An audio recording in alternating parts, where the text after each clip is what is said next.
Good evening बच्चों। आपका जो टॉपिक चल रहा था तो पिछले टॉपिक से मैंने रेडियस रेशियो के बारे में आपको बताया था और रेडियस रेशियो की जो वैल्यूज होंगी उसके बेस पर हम लोग स्टेबिलिटी को, कोऑर्डिनेशन नंबर को और मैंने कुछ सिलेक्टेड एग्जाम्पल भी बताए थे, है ना। तो एग्जाम्पल वगैरह ज़्यादा नहीं पूछे जाते हैं, लेकिन कोऑर्डिनेशन नंबर जरूर पूछा जाता है कि हम रेडियस रेशियो से कोऑर्डिनेशन नंबर को कैसे हम फाइंड करते हैं। तो r cation upon r anion की मैंने बात किया था और उसमें एक बात मैंने नोट करके जरूर लिखवाया था लास्ट में कि जो है कि अगर हमारी वैल्यू जो है मतलब रेडियस रेशियो की वैल्यू इससे ज्यादा है तो हम रिवर्स करके लिखेंगे। ये सब मैंने बोला था। उस कंडीशन में हम आर माइनस और अपॉन आर प्लस यूज करेंगे, ठीक है। इस तरीके के सवाल तो पूछा नहीं गया है, ठीक है, लेकिन जानकारी जरूरी है। आईआईटी वगैरह उसमें पूछ लेता है कभी कभी, ठीक है, क्योंकि सिंपल कॉन्सेप्ट है। पिछले लेक्चर्स में मैंने एक चीज और बताया था आपको कि भाई ये जो वैल्यूज हैं, तो मैं 2-3 आपको वैल्यूज जरूर बताऊंगा कैसे, ये वैल्यूज कैसे निकाल रहे हैं, है ना। तो ये वॉइड्स के केस मैंने बहुत सारे केसेस लिखवाए थे, trigonal, triangular void, tetrahedral, square planar और ऑक्टाहेड्रल, इस तरीके वॉइड्स लिखवाए थे। तो मैंने वो वैल्यू डायरेक्ट लिखवा दिया था और आपको बताया था कि जरूरत हमको सिर्फ उतने की ही है, लेकिन फिर भी मैं आपको 1-2 निकाल के जरूर दिखाऊंगा ताकि ये अंडरस्टैंडिंग बन जाए कि ये वैल्यू आया कैसे, ठीक है ना बेटा। तो नंबर 1 लिखो कैलकुलेशन ऑफ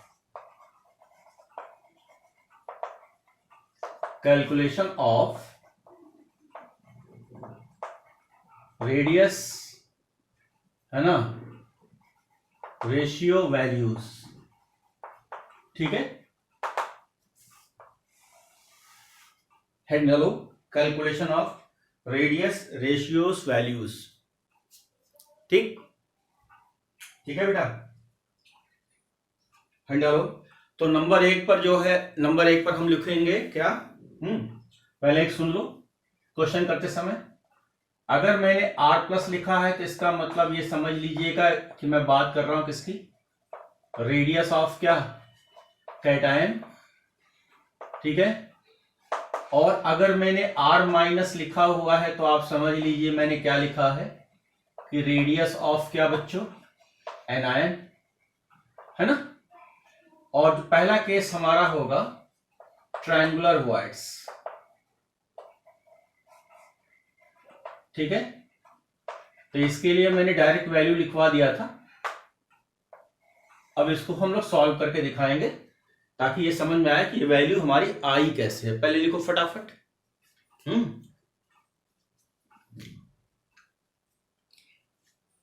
तो बच्चों ट्रायंगुलर वॉइड्स में देखो जरा, ये आपका एनायन है, ये आपका एनायन है, हाँ, और ये आपका एनायन है।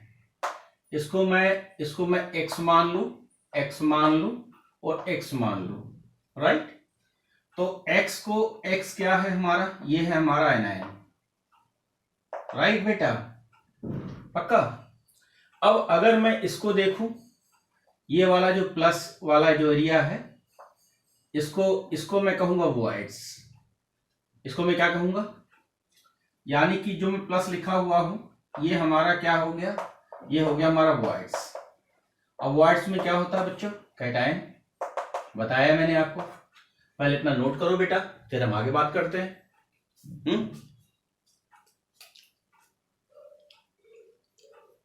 ठीक है, ठीक है बेटा।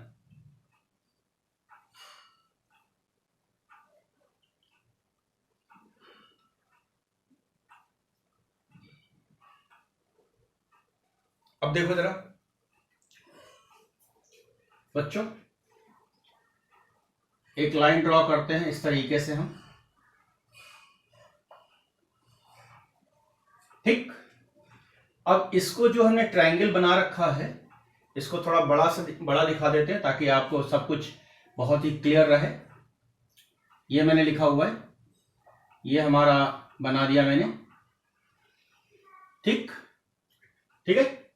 ये हमारा रेडियस ऑफ एनायन है, ये एनायन है ना, देखो एनायन लिखा है ना। तो ये अगर मैं R लिखूंगा तो इसको मैं क्या बोलूंगा, ये हमारा R माइनस यानी रेडियस ऑफ एनायन। मैं ऊपर कर चुका हूं, R माइनस क्या है, रेडियस ऑफ एनायन। पहले इतना नोट करो बेटा। अच्छा, ये एंगल आपको एंगल से फैमिलियर होंगे, कितने का एंगल है, फिजिक्स में कई बार यूज किया है, नोट किया, नोट करो बेटा।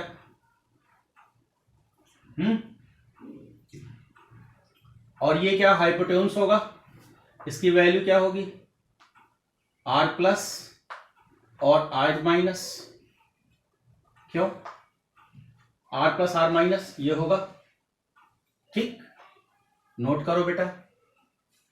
10th स्टैंडर्ड में आप पढ़ चुके हो, पहले इतना नोट करो।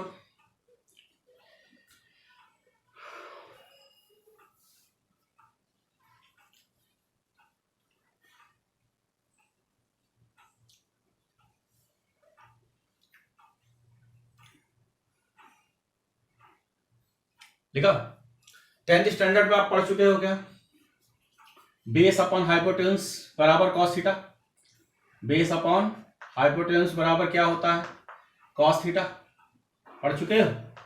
अब यहां पर देखो, हम ये लोग जानते हैं कॉस थीटा की बात कह रहे हैं, तो ये कितना हो गया 30 डिग्री, और 30 डिग्री का मतलब क्या होगा, √3/2, जा क्लियर, नोट करो फटाफट,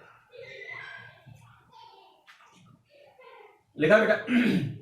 अच्छा, एक बात देखो जरा मेरे को, बेस कितना है, r माइनस है, हाइपोटेन्यूस बताओ, r minus plus r plus बराबर क्या है, cos 30 डिग्री, पक्का। अब ये भी कह सकता हूं मैं कि r माइनस अपॉन क्या है बच्चों, r minus plus r plus बराबर क्या है, cos 30 की वैल्यू कितनी है, √3/2, लिखो बेटा फटाफट जरा इसको पहले,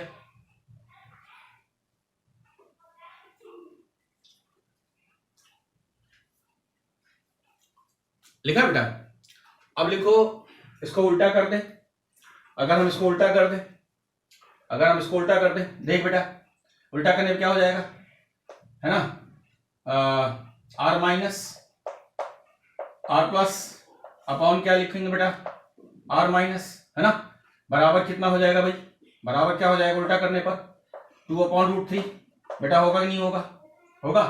अच्छा, एक बात मेरे को बता कि अगर मैं कहता हूं r plus upon r minus plus 1 बराबर कितना हो जाएगा, 2/√3, होगा, नोट कर बेटा।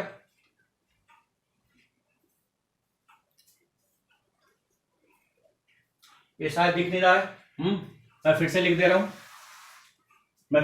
हूं कि r plus upon r minus, है ना, प्लस 1 बराबर क्या हुआ, 2/√3, पक्का, लिखा बेटा। अब इसको क्या मैं ऐसा भी लिख सकता हूं कि r पॉजिटिव, यानी r के tan r माइनस बराबर कितना, 2/√3 माइनस 1, पक्का। अब एक बात मेरे को बता कि r plus upon r minus बराबर कितना हो जाएगा, 2 माइनस √3 अपॉन √3, होगा नहीं होगा, नोट कर बेटा। अब इसको तो सॉल्व कर ले, इसको जो सॉल्व करेगा तो r plus upon r minus बराबर 0.155 आ जाएगा। तो ट्राइंगुलर वॉइड्स के लिए देख वैल्यू मैंने डायरेक्टली यही लिखवाया था, कैसे आ गया ये तेरे को मैंने बता दिया, नोट कर भाई।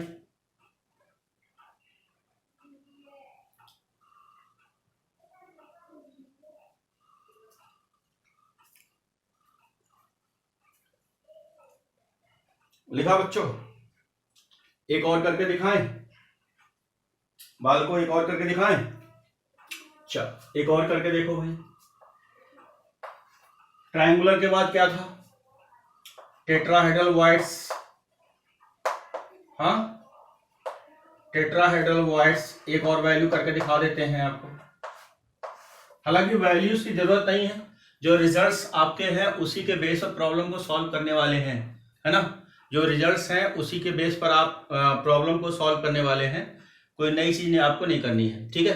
तो टेट्राहेड्रल वॉइड्स के लिए मैंने क्या बताया था भाई, देख बेटा, एक आपका ये हो गया स्फीयर, एनायन है, ठीक है ना, एक आपका स्फीयर ये हो गया और एक स्फीयर ये हो गया, और चौथा ये हो गया, और ये आपका क्या हो गया, ये वॉइड्स हो गया। हाँ, ये आपका एनायन है, ये एनायन है, ये एनायन है, पक्का ये सब एनायन है। ठीक, जरा इसको नोट कर बेटा।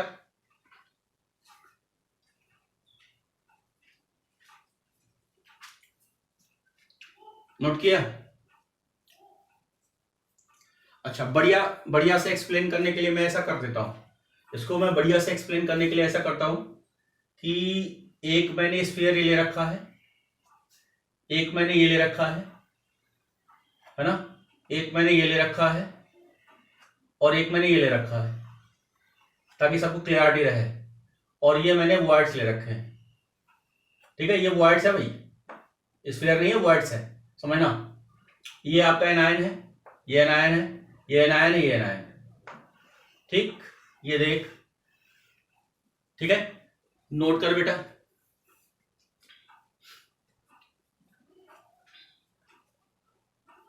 ठीक है, अच्छा है, मेरे को एक बात बता, सेंटर पॉइंट है ना, सेंटर पॉइंट है ये, और ये जो है R प्लस ले लूं, रेडियस ऑफ कैटायन। ठीक है, तो रेडियस ऑफ कैटायन कितना होगा, 2R होगा कि नहीं होगा, और ये कितना हो जाएगा, R, ये R हो जाएगा नहीं हो जाएगा, या R माइनस कह दे, R माइनस कह दे, ये कैटायन के लिए है, 2R पॉजिटिव कह सकता है कि नहीं कह सकता। चलो नोट करो फटाफट, लिखा? नेक्स्ट लाइन से लिख, we know that 4R minus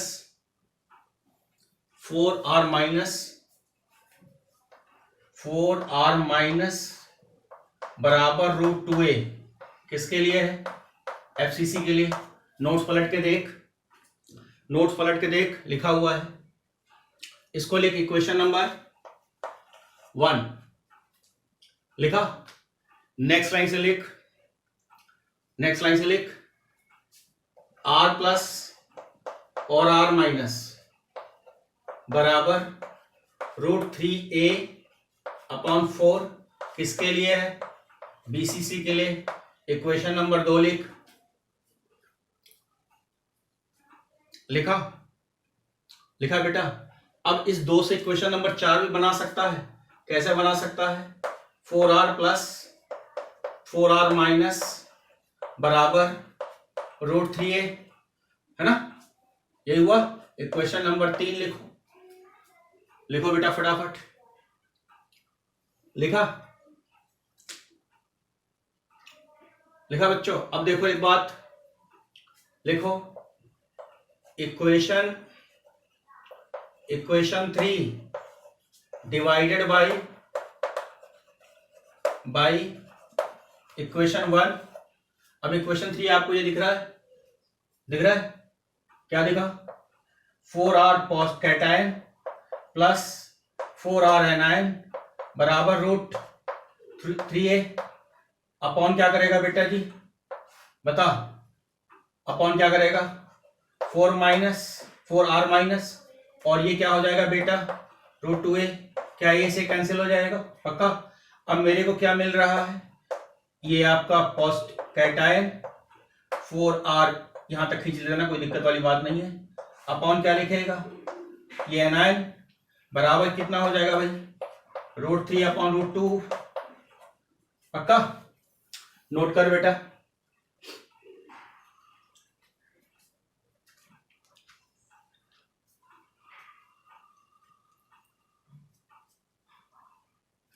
किया?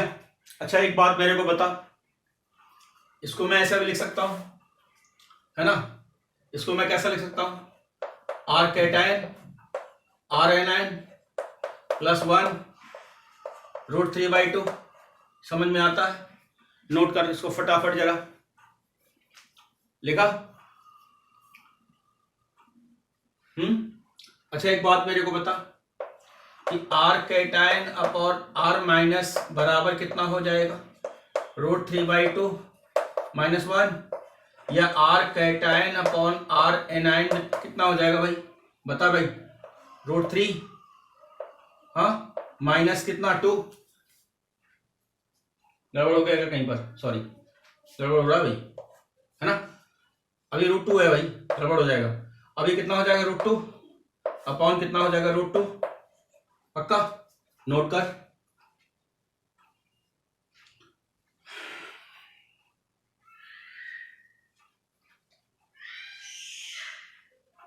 नोट किया बेटा? अब इसमें इसको जो सॉल्व करेगा तो आंसर तेरे को आए 0.225 आ जाएगा। यानी कि जब इसको तू सॉल्व करेगा आर कैटायन आर एनायन बराबर 0.225 आ जाएगा, है ना? तो आपने क्या सीखा? आपने ये सीखा कि भाई आपको ये सॉल्व नहीं करना है, डराइव नहीं करना है, कैसे आया उसकी फीलिंग्स मैंने आपको बता दिया। लेकिन आपको इन सब चक्करों में नहीं पड़ना है, आपको सीधे रिजल्ट्स पर काम करना है। जो रिजल्ट्स आए उसके बेस पर हमें प्रॉब्लम को सॉल्व करना है। एक दो सवाल लिखने का नंबर आ गया, लिखो बेटा, सवाल लिखो, मैं बोल रहा हूं सवाल लिखो। The radius of sodium plus,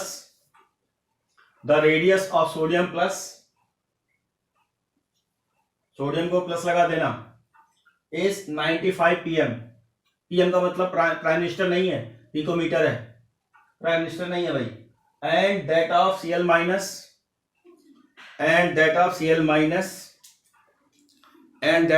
minus is 181 pm। Then find the coordination number of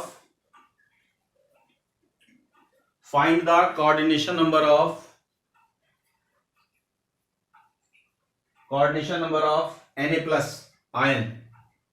ठीक, तो आपको मैंने क्या तरीका बताया है भाई कि R plus R minus, R plus की वैल्यू सवाल में कितना दे रखा है बताओ? R प्लस की वैल्यू सवाल में दे रखा है 95 दे रखा है, और ये कितना दे रखा है? R माइनस की वैल्यू दे रखा है 181। कितना दे रखा है भाई मेरे पास? 181, ये डेटा दे रखा है। सॉल्व करने के बाद मेरे पास जो आंसर आ रहा है वो 0.52 आ रहा है। कितना आ रहा है? 0.52 आ रहा है। तो 0.52 आ रहा है, देख ले कहाँ एडजस्ट करेगा? कोऑर्डिनेशन नंबर 6 में एडजस्ट करेगा। इस तरीके से सवाल की अंडरस्टैंडिंग आपसे कराई जाती है, इस तरीके से सवाल आपसे पूछे जाते हैं। इसको नोट कर पहले फटाफट।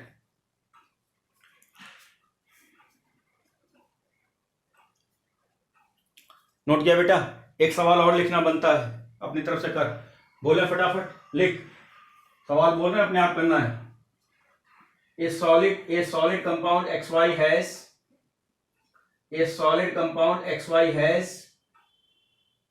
NaCl structure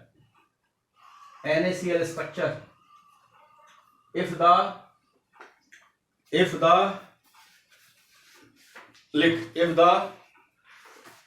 radius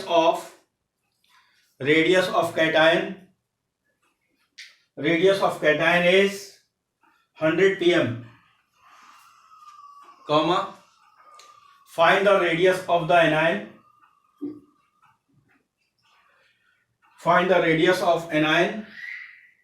y minus will be। ठीक है ना? अब इस सवाल में खास बात क्या है भाई? इस सवाल में खास बात क्या है? मैं इसको मिटा दे रहा हूं थोड़ा सा। इस सवाल में खास बात क्या है? पहले तो आप NaCl के स्ट्रक्चर के बारे में जान लो, ठीक है? और जब NaCl स्ट्रक्चर के बारे में जान गए तो R प्लस R माइनस बराबर हो जाएगा 0.414 से लेकर के 0.732 होगा। ये रेंज दे रखा है। ये क्या दे रखा? रेंज दे रखा है। जब रेंज की हम बात करेंगे तो हम मेनली कंसीडर इसी को करेंगे, इसको कंसीडर नहीं करेंगे, पहले वाले मामले को कंसीडर करेंगे। अब इसने R कैटायन कितना दे रखा है? R कैटायन दे रखा 100, R माइनस उसने पूछा हुआ है, और ये वैल्यू हम कितना कंसीडर करेंगे? 414 कंसीडर करेंगे, राइट? जब इसको सॉल्व करेगा तो R माइनस की वैल्यू बता, R 100 अपॉन कितना हो जाएगा? 0.414, राइट? जब इसको सॉल्व करेगा तो मेरे को मिलेगा 241.5 पिकोमीटर। ठीक है, सॉल्व नोट करो भाई फटाफट। एक सवाल मैं और बोल रहा हूं,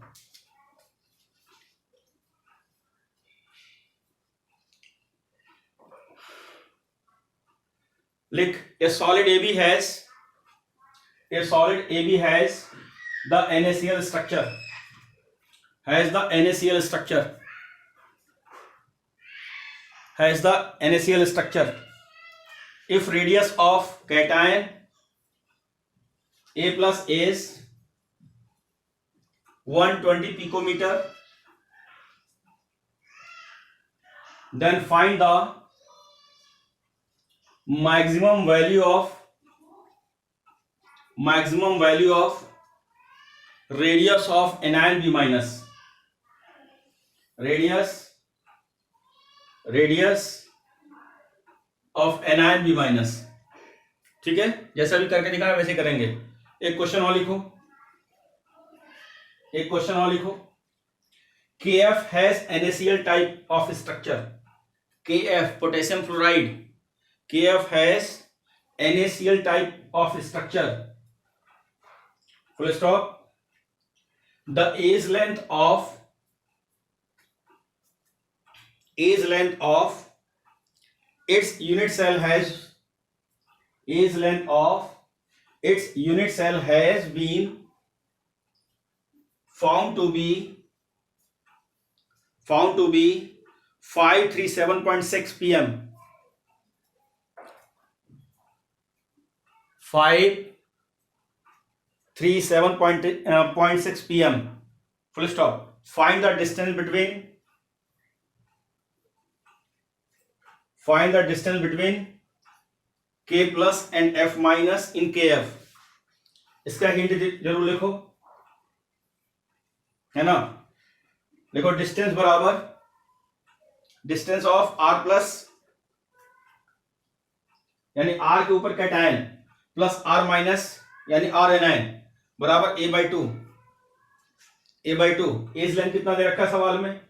537.6 दे रखा है। डिवाइड कर दो कितना, 2 से, और आंसर आ जाएगा। ठीक है, नेक्स्ट कुछ 1-2 वर्ड्स और आपको सिखा दें। ठीक है बेटा।